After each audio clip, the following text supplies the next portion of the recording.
Inside a small workshop in Osu, the rhythmic tap of a hammer and the steady hum of a filing machine set the tone for Lucy's daily grind. With precision and skill, she measures, cuts and stitches, transforming raw materials into beautifully handcrafted shoes.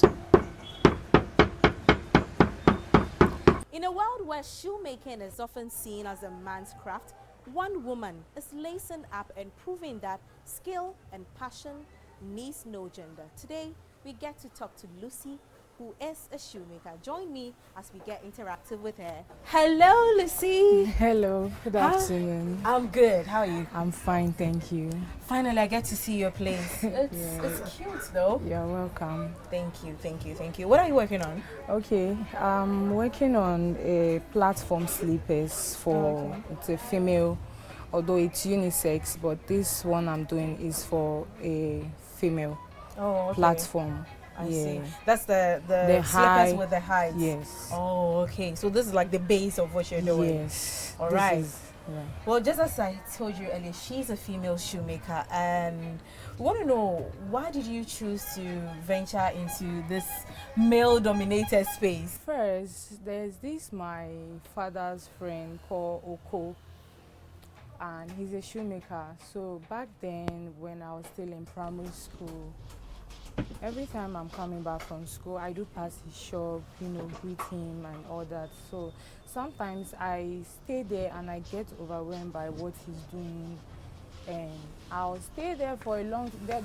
There was one time they were looking for me because I didn't come back on time, till they get to find out that I was there just watching what he was doing. Sometimes even if he sent me away, I'll just go and hide somewhere and just see it. And as I grow up, I also thought of it that, okay, as a big feet girl, I get these challenges of, not having my size of slippers in the market, and it's painful because you see a nice slippers you want because of your size.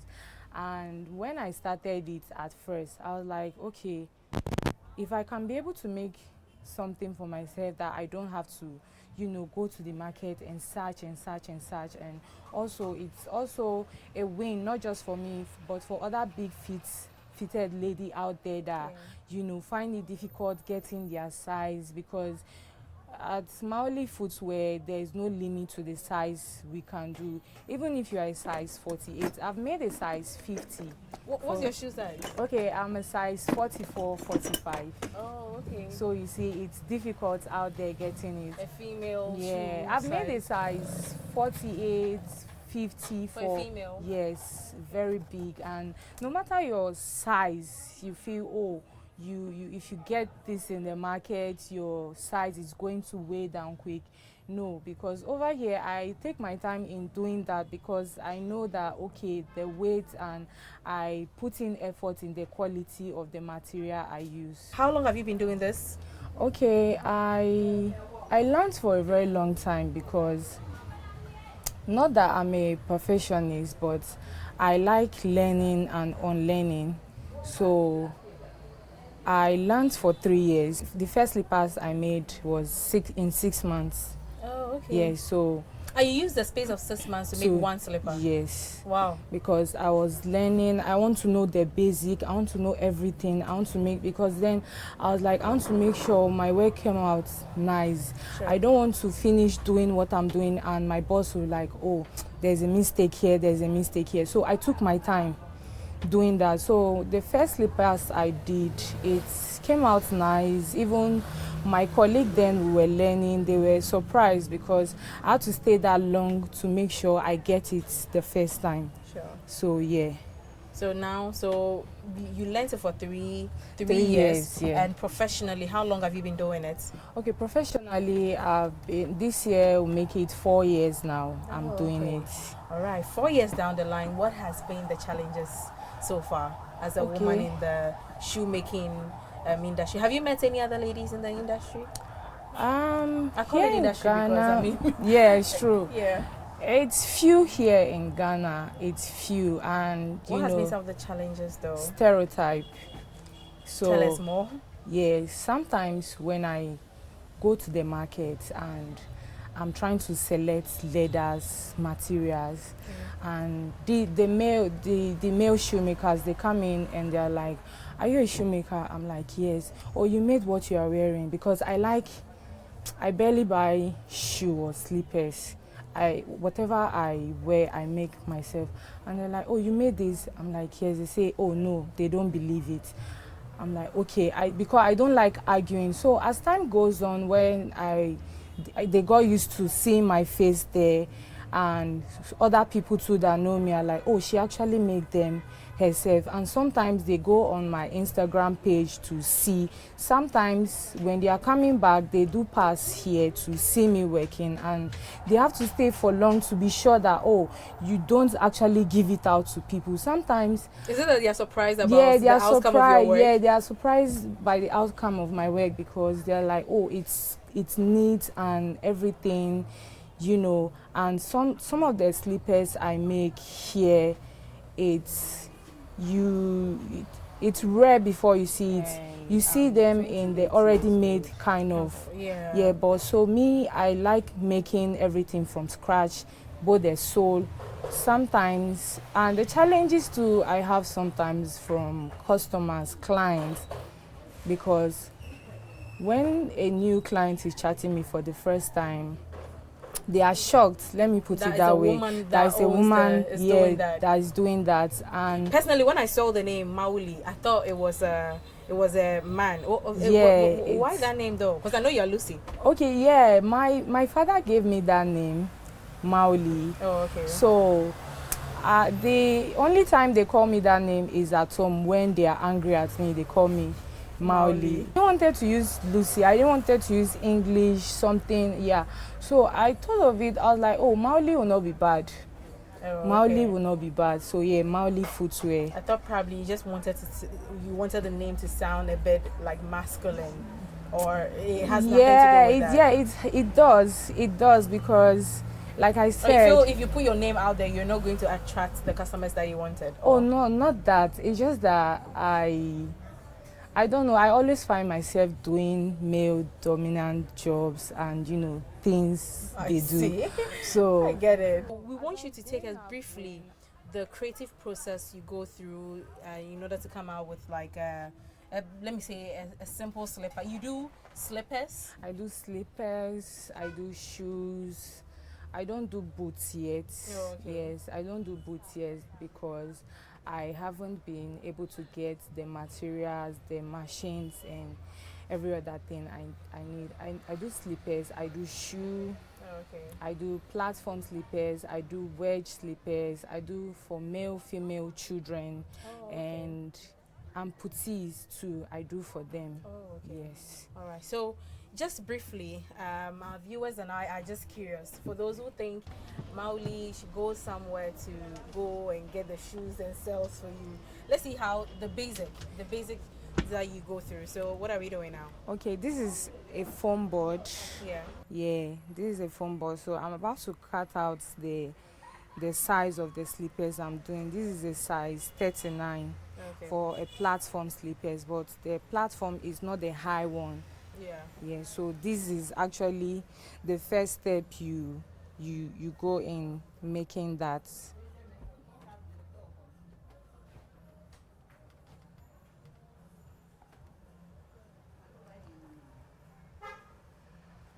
Okay.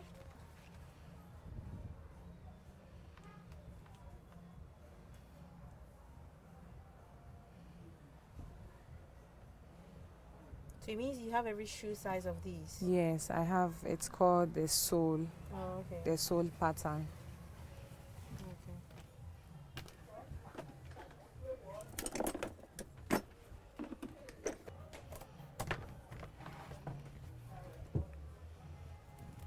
So would you cut these out too? Yes, I will. I was asking myself that it was too close, but oh yeah. I mean, it's not my job, but you do it so perfectly well. But I've just cut everything out.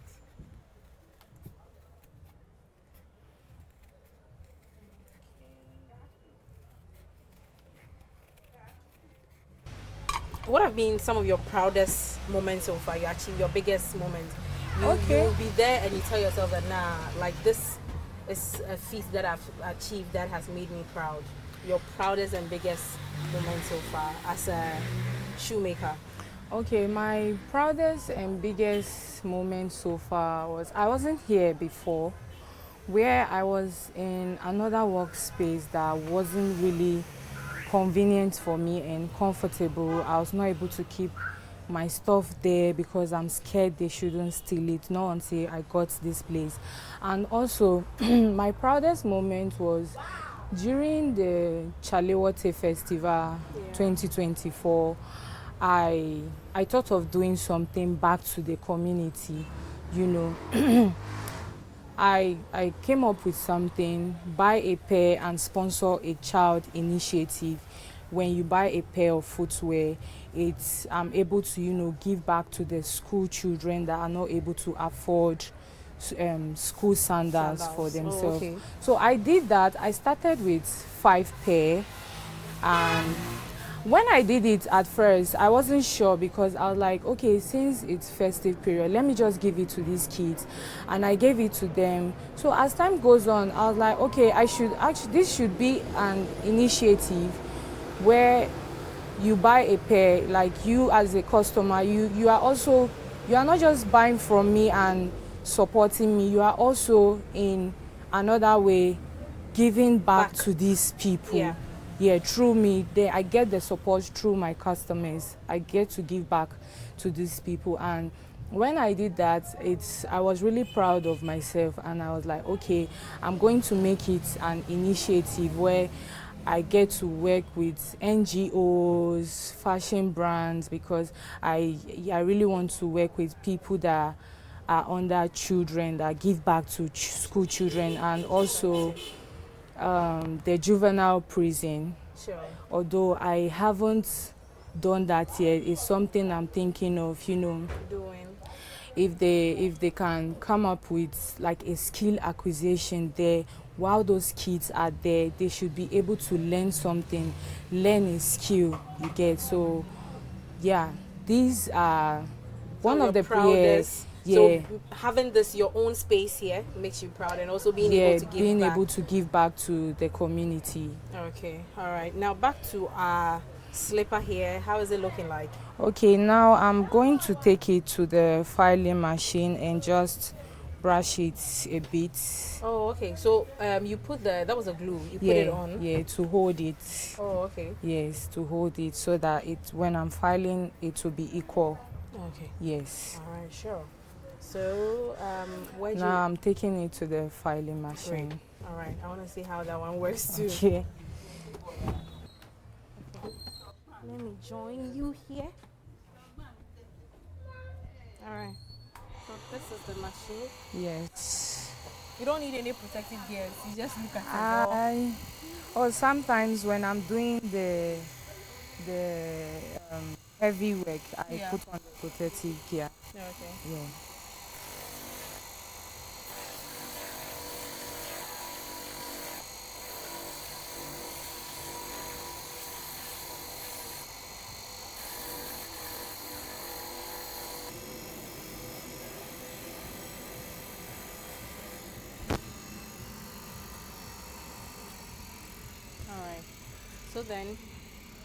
So now I'm taking it back, adding the marco, the soft marco before.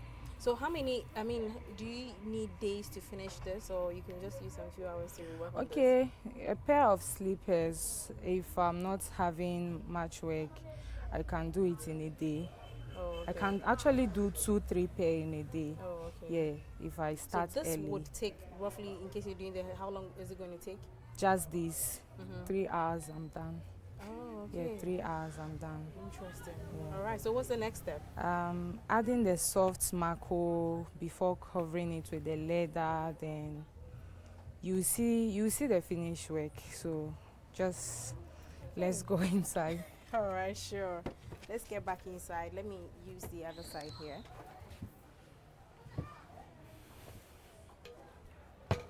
All right. So? Okay, so this is Just the fabric that you're going to be using. Yes. Can I call it fabric? No, it's called leather. Leather. Not fabric. Yeah, it's leather. Yeah, so this is the design of the slippers I'm making. Something like this. Well, this is on top of it. Oh, okay. Yes.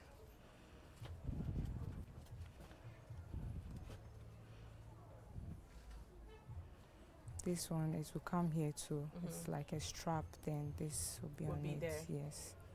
Then it has a cover. Does it have anything here too? No, Does it's it? just Okay. the slippers. All right. Except maybe you want to make it stand out, then Yeah. I can add strap on it. Definitely. Yes.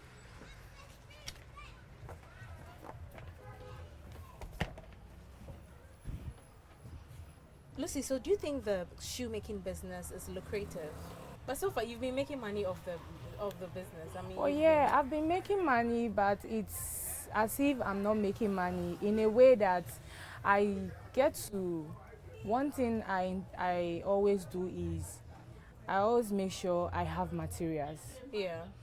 Yes. I mean, that's the basics of the business. That's Yeah. what your business thrives on. Yeah, you you- need the raw materials to You work. just have to keep investing in it. Yeah. That's what I'll say. You just have to keep investing. Any money that comes, you invest, because you have to, deny yourself from a whole lot of things Sure. to But make then sure. you would say it's still. We won't say maybe it's not making you like a rich woman or something, but it's sustaining you. Yeah, it's sustaining me. It's sustaining me, and one thing I would say that the thing that is even sustaining me in the business is that I always invest from any sale I make. I make sure, oh, okay, I have so money. I'll be able to get some of these things and keep it down. Sure. Yes. Okay. What is one advice that you give to young ladies out there who are willing or who are thinking about venturing into unconventional areas or areas that are male dominated, like what you said earlier, you wanted to drive a truck, you want to do this. For now, we've grown to a certain age where I don't even see certain things to be male dominated anymore. Yes. We see them to be we see everyone venturing into them. What is one advice you give to a young lady watching SHAI now on thinking about moving into a space, but she feels like there's a lot of men and all that? Okay, I would say don't let the stereotype define you. Don't let that, and dare to do it, dare to take that risk. Sometimes you might be like, oh, will I fail? Will this thing work? Just try, because if you don't try doing it, you won't know if it's going to work for you. And also, you don't let your environment or whatever people are going to say define you, that oh, you're not supposed to do this. And secondly, the stereotype, you don't let it define you. You start from somewhere, even if it's in your bedroom. You start from there. You get the little material you are able to get. You go out to shoemaker shop, you file, you do everything there, and as time goes on, you stay dedicated. You just have to be consistent. As time goes on, you have to grow tough skin. Yeah. Because a lot of challenges are going to come, and also pray. Sure. Because sometimes it gets frustrating, so you just have to pray, have the right community around you, friends, family that are supportive. Yeah, don't say, oh, I don't have. Just start. Sure. Go out, meet people, talk to them, tell them, oh, I want to do this thing. Start from anywhere. Even if it's 100 CD, you can start from there. Yeah, whatever it is that, oh, you feel you want to venture into this business and you think, oh, it's male dominated, and just do it. Don't let that stereotype. You break out of that stereotype, and once you're able to break out of it, every other thing will fall in for you. Sure. Yes. All right. Well, that's Lucy, and we'll just get back to her pretty soon. And we've all been talking about her story as someone who is in a male-dominated area, that's shoemaking, a space where we hardly get women thriving or women being into, but then she's picking up this and doing a lot more for herself. on this International Women's Day, where we celebrate women out there. And I think we are done. She's done with the slipper that we started with, which we'll have a look at pretty shortly. The slipper is ready, so Lucy, it's looking beautiful, very, very beautiful. Just as she showed us earlier, it wouldn't have, I thought it was going to have a strap. That would make it a sandal, as she said, but this is how it looks. Yes, and this is her handiwork. Very beautiful. Very. Do you have names for your slippers? Yes, Maoli. Names for the slippers themselves? Yes, I do. So what's the name of this? This is it's a Yoruba word called Sisi. Sisi means fine girl. Oh, okay. Yeah, these are for the Sisi. You don't want something too much, just simple. I see. Yes. This is very beautiful, and I love the color. Oh, nude, very, very beautiful. But then, you know, it's International Women's Day, and we want to find out from you what International Women's Day means to you. Okay, to me, it's celebrating women out there, recognizing them, and the resilience, the strength, you know, in being not just in a male-dominated world, but, you know, having the opportunity to do this thing. And I don't think these days people, although some people do, like, oh, women in this, women, you see, they say women in tech, but before they don't used to, it doesn't used to be that way. We didn't have that category. Yeah, of women in tech. So I would say the same thing also as a shoemaker in the female, male-dominated industry.